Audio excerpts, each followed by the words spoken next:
Salut à tous, c'est Monor, bienvenue dans une nouvelle vidéo au Japon, réveil à Osaka. On vient de quitter notre logement, là on a toutes nos affaires avec nous, nos sacs. On est juste devant la gare de Kyobashi, la plus proche de notre logement. On est passé au Combini juste avant et on est en train de faire le petit déjeuner Combini, le classique. J'ai pris une petite brique de jus de pomme avec un onigiri, un très gros onigiri puisqu'il y a un œuf à l'intérieur. Cela c'est parmi mes préférés, ça va faire plaisir de remanger ça. Alors déjà le riz a un goût particulier. On a une algue autour et dedans un peu de mayo avec un œuf dur.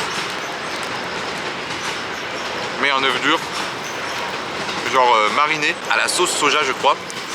Et la texture du jaune d'œuf est assez incroyable, c'est vraiment super bon. Voilà comment c'est à l'intérieur, vraiment c'est l'œuf qui fait tout. Et toi du coup, comment ça va? Très bien. Bien dormi?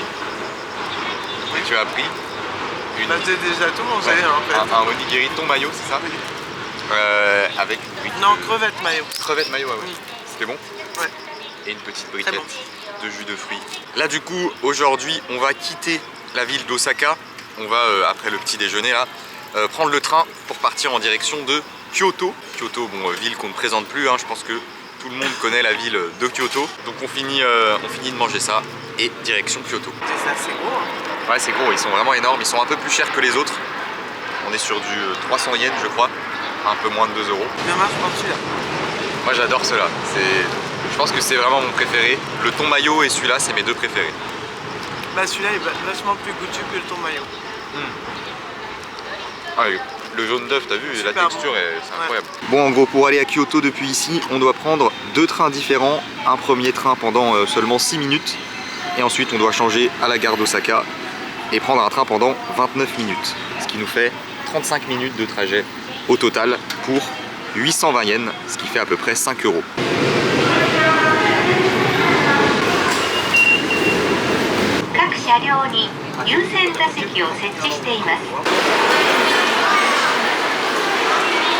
Alors là on est à la gare d'Osaka en train d'attendre le deuxième train pour Kyoto.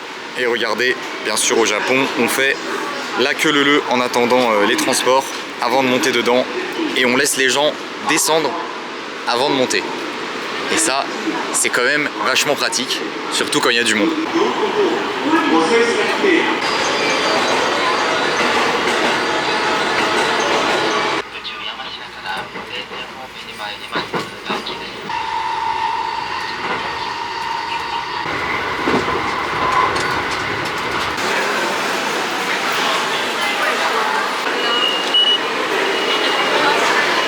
Nous voilà arrivés à la gare de Kyoto. Alors la première étape, en fait, on est le matin, on est en fin de matinée et on peut pas encore prendre le logement qu'on a réservé. Donc on va mettre nos affaires dans un coin locker. Des coin lockers, c'est des genres de casiers comme ça qu'on loue à la journée. Et il y en a un peu partout, surtout dans les gares, dans tout le Japon. C'est très pratique. Bon, bah en fait, c'était complet. Il n'y avait plus de casiers disponibles là où on était. Donc on va aller essayer d'en trouver à un autre endroit. Peut-être à l'extérieur de la gare. Alors il y en a d'autres ici juste devant la gare. Bon bah le deuxième endroit complet aussi, pas de casier disponible. C'est compliqué d'en trouver des dispos. Ah là il y en a plusieurs. Je vois des lumières vertes un peu partout. Oui, yes. Attention. C'est parti Tutoriel pour comment, le Tetris comment utiliser un du casier.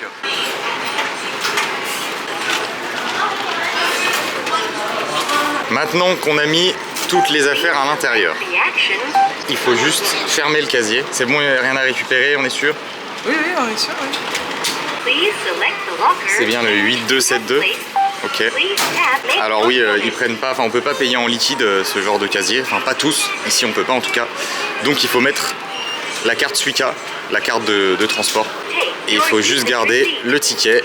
Et on peut venir récupérer ça quand on veut. Et ça coûte, pour un casier de cette taille, 700 yens, ce qui fait à peu près 4 euros, un peu plus de 4 euros. La gare de Kyoto se trouve juste en face de la Kyoto Tower, la tour de Kyoto.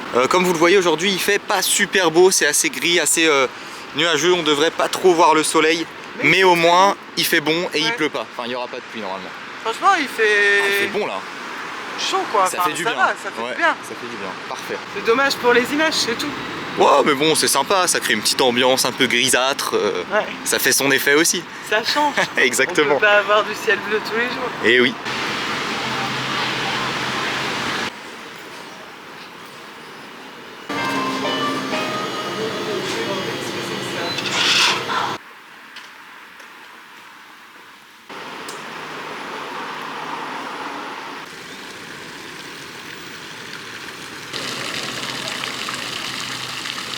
Bon, du coup on a marché une dizaine de minutes depuis la gare. On est passé au Combini pour s'acheter des bières. Voilà, on va boire ça tranquillement pour fêter notre arrivée à Kyoto, on va dire. Et on est juste en face du temple Higashi Hongan, temple que je ne connais pas du tout, que j'ai jamais visité. J'ai juste regardé sur Google Maps et j'ai vu qu'il était proche de la gare. Donc on est venu ici un peu par hasard. Et du coup on a pris des bières Sapporo, bière que j'aime bien. Voilà, une bière japonaise du nord du Japon. Santé. Bienvenue à Kyoto. Nouvelle aventure, nouvelle étape. Exact. Et puis là, en arrivant juste devant le temple, c'est très joli. Hein. Déjà, on a une grande porte en bois. Très beau. On boit notre bière juste devant. Il y a une petite fontaine aussi. On a une vue sur la tour de Kyoto en face. Ça me plaît bien. Et puis en plus, c'est assez calme. Il n'y a pas l'air d'y avoir trop de monde. Je pense pas que c'est un temple hyper connu. Il faut savoir qu'ici à Kyoto, il y a environ 1600 temples. C'est une ville vraiment traditionnelle, on va dire. C'est vraiment le côté traditionnel du Japon qu'on retrouve ici. Et donc, il y a énormément de temples. Et c'est le premier qu'on va visiter. On boit notre bière tranquille et on va aller voir ça.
On a fini de visiter ce magnifique temple, premier temple qu'on visite à Kyoto, et c'est une pépite.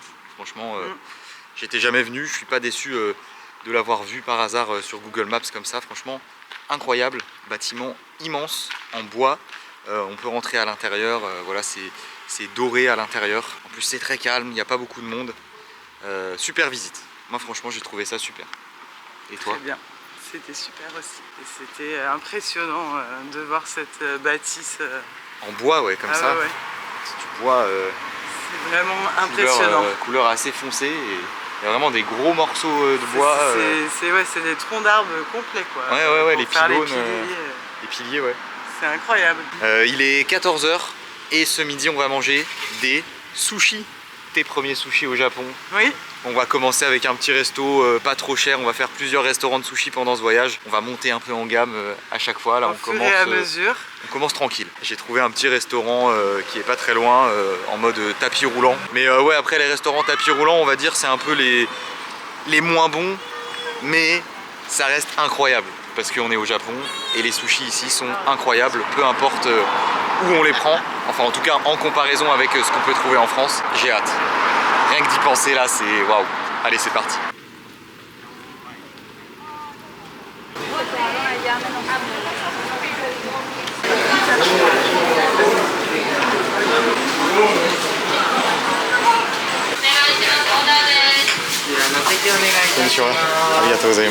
Bon, du coup, nous voilà au restaurant. Alors, il est juste à côté de la gare et il y a pas mal de monde. Et donc c'est un restaurant, voilà, de tapis roulant. On a les sushis qui passent dans des assiettes de différentes couleurs. Et chaque couleur correspond à un prix différent. On a les détails ici, voilà, ça commence avec la bleue à 146 yens, 160 yens taxes incluses, ce qui fait 1 euro pour 2 sushis. Et ça monte jusqu'à bien 7 euros à peu près l'assiette. Et pour commencer, nous avons pris des sushis au thon. Pour moi, c'est les meilleurs. Bon, il y a plusieurs sortes de thon, plusieurs parties différentes. Là, ceux-là, c'est 250 yens l'assiette, ce qui fait 1,50 €, quelque chose comme ça. Oh, le poisson, là, il fond dans la bouche. C'est incroyable. Ça faisait longtemps que je n'avais pas mangé de vrais sushis japonais. Ça fait plaisir.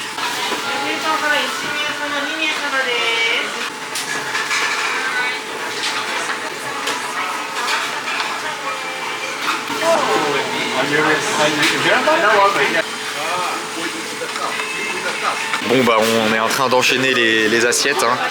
On se met bien quoi, on se régale. Et toi qu'est-ce que t'en penses du coup Vraiment super bon. Premier vrai sushi japonais par rapport à la France. Est-ce que tu vois la différence Et le goût oui bah est meilleur, ça c'est sûr. Là, ouais. La sauce soja n'a vraiment rien à voir avec ce qu'on a chez nous. Ouais, non, le thon aussi.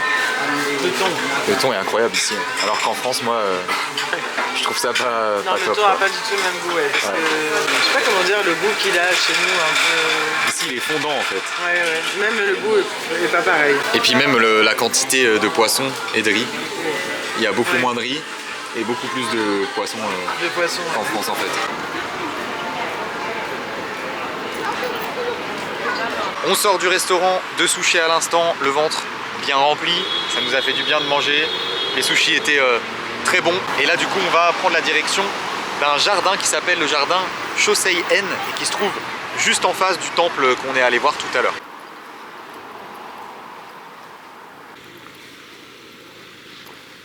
Allons explorer ce jardin qui m'a l'air très beau, ça a l'air très calme. Il y a l'air de pas y avoir beaucoup de monde. Après on est sur la fin, hein. Là il est un peu plus de 16h, 16h10 je crois. Et le jardin ferme à 17h. Donc ça nous laisse un peu moins d'1 heure, mais bon ça devrait aller. Et l'entrée coûte 700 yens, ce qui fait à peu près 4 euros.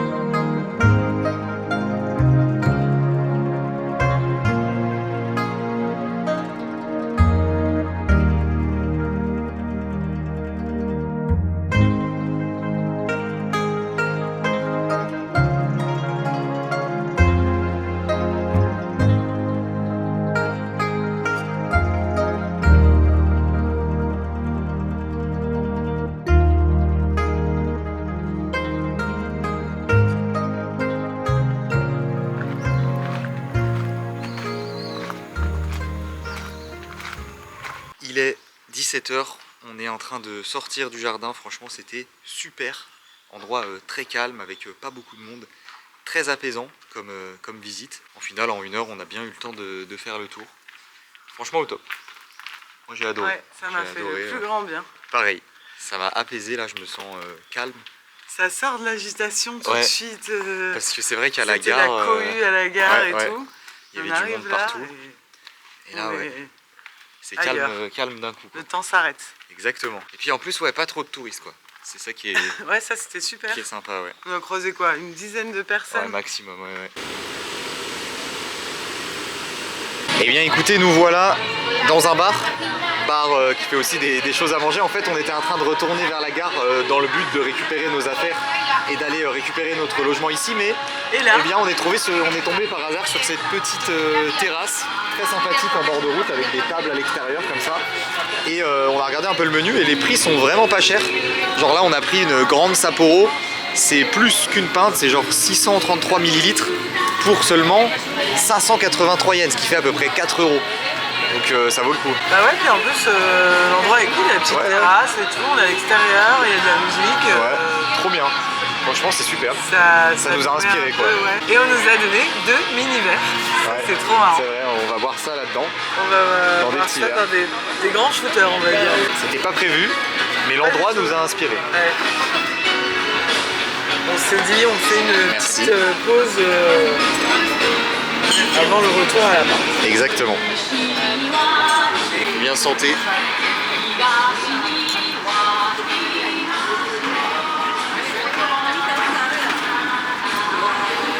Ça fait du bien. Elle est bien fraîche. Et pour accompagner la bière, on a pris des edamame, genre de petits haricots avec du sel par-dessus, qui sont servis chauds. C'est très commun d'avoir ça ici à l'apéro. Et voilà, on vient manger les graines qui sont à l'intérieur. Bon bah écoutez, on se sent bien ici, on aime bien l'endroit. Donc on s'est dit pourquoi ne pas reboire un coup. Du coup on a pris Ginger Highball. Alors Highball c'est un cocktail très répandu, très consommé ici au Japon. Donc là on a en gros du whisky, c'est du whisky pur. Hein.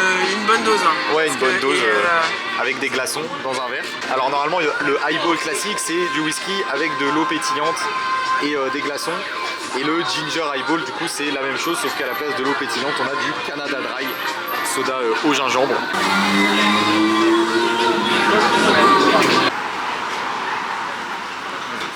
Excellent, je trouve que c'est trop bon. C'est rafraîchissant, ouais. Ouais, et avec le Canada Dry ça se marie super bien en fait. Ça se marie super bien, ouais. C'est vrai.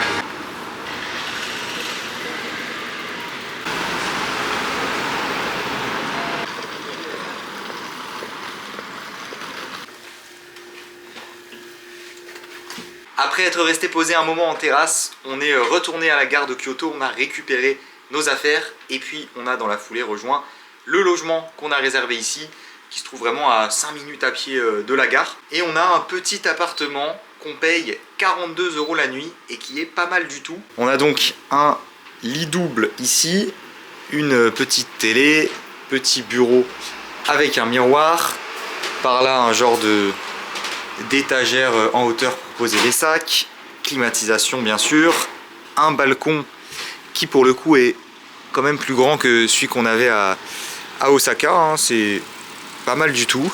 Et voilà la vue qu'on a, vue sur une rue qui m'a l'air assez calme, hein. Je pense qu'on devrait bien dormir, être tranquille. Par là nous avons un coin cuisine avec un évier, une plaque de cuisson, un frigo, un congèle, micro-ondes, bouilloire, les poubelles. On a même des parapluies à disposition, pas mal. Une machine à laver et la salle de bain avec la douche. Voilà, salle de bain classique, hein, petite cabine japonaise avec bien sûr ce truc là pour régler la température de l'eau.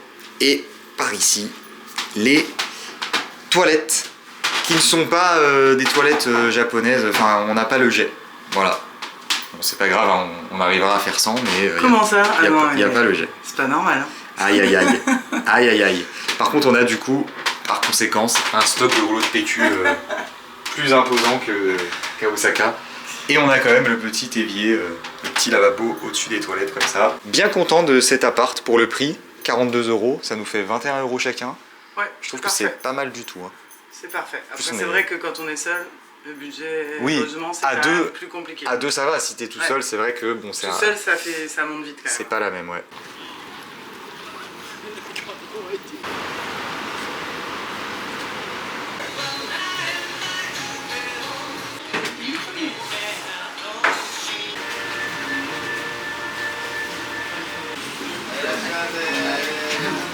Après s'être douché et posé un moment à l'appart, on vient de ressortir pour manger. Et ce soir, on va manger des ramen. J'ai trouvé une adresse en faisant quelques recherches sur Google Maps, un restaurant qui a l'air incroyable. Franchement, là, on vient d'être servi, ça a l'air trop bon. On a pris des ramen au bouillon de porc et sauce soja. C'est ton premier ramen au Japon. Après le premier sushi ce midi, on enchaîne avec un grand classique de la cuisine japonaise. Non, mais déjà le bouillon. Tu vas voir, c'est... Déjà le bouillon, il est incroyable. Ouais.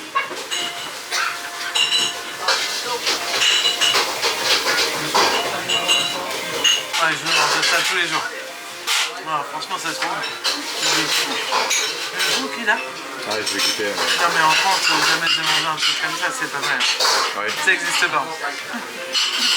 Moi aussi, ça va être une retrouvaille pour moi avec les ramen du Japon. Un plat que j'adore, un de mes plats préférés au Japon. C'est un des trucs que j'avais le plus envie de remanger ici. En plus avec le bouillon de porc, je trouve que c'est les meilleurs. Incroyable. Je m'en remets pas. Mais... Oh, le bouillon déjà, le bouillon il est fou. Hein. Regardez-moi ça.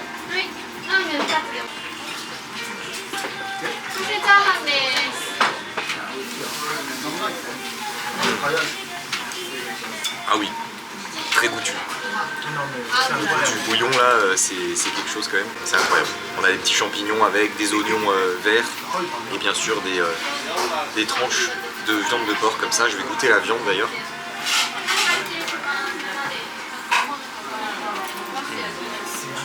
Bon, la viande est excellente aussi. Non là on est sur un vrai classique. Hein. Franchement ça s'appelle Kyoto Ramen Laboratory et waouh, c'est...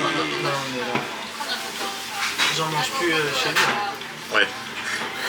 Le Yata Ramen c'est très bon, mais là on est sur un autre niveau. On a un œuf dur aussi à l'intérieur.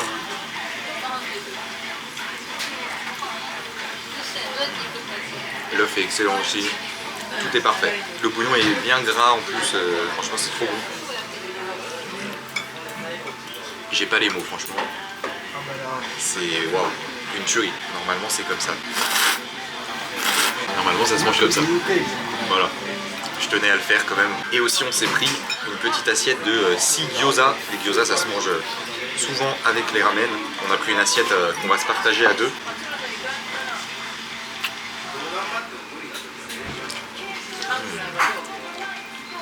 Les gyoza sont excellents aussi. Et du coup le ramen est à 850 yens, ce qui fait à peu près 5 €.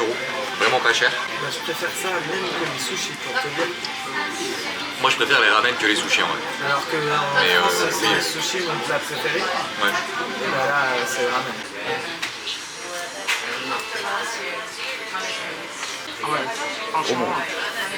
Très très bon. Les gyoza, ouais, du coup, pour ceux qui connaissent pas, c'est des raviolis frits avec de la viande et des légumes à l'intérieur. Et ben voilà, c'est terminé. Ça se voit qu'on a aimé quoi. Quand même, là c'était incroyable. Hein. Toi aussi, t'as tout terminé.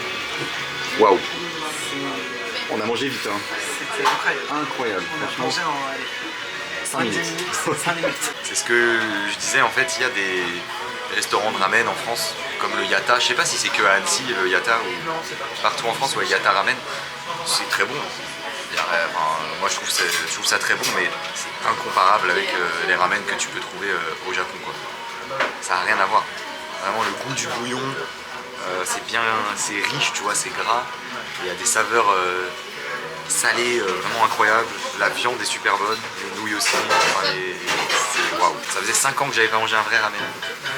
Et ben j'espère ne pas attendre 5 ans après ce voyage pour en remanger ici quoi. Nous voilà de retour au logement après cet excellent repas. Il est temps de clôturer cette vidéo. C'était une très bonne première journée ici à Kyoto. On a hâte d'être demain. Demain voilà, on va se lever très tôt. On a un truc bien sympa à faire dès le début de la journée. De bon matin. J'espère en tout cas que cette vidéo vous a plu. Si c'est le cas comme d'habitude, n'oubliez pas le gros pouce bleu. Abonnez-vous à la chaîne si ce n'est pas déjà fait. Et je vous dis à très bientôt pour une nouvelle vidéo. Bonne nuit Jessica.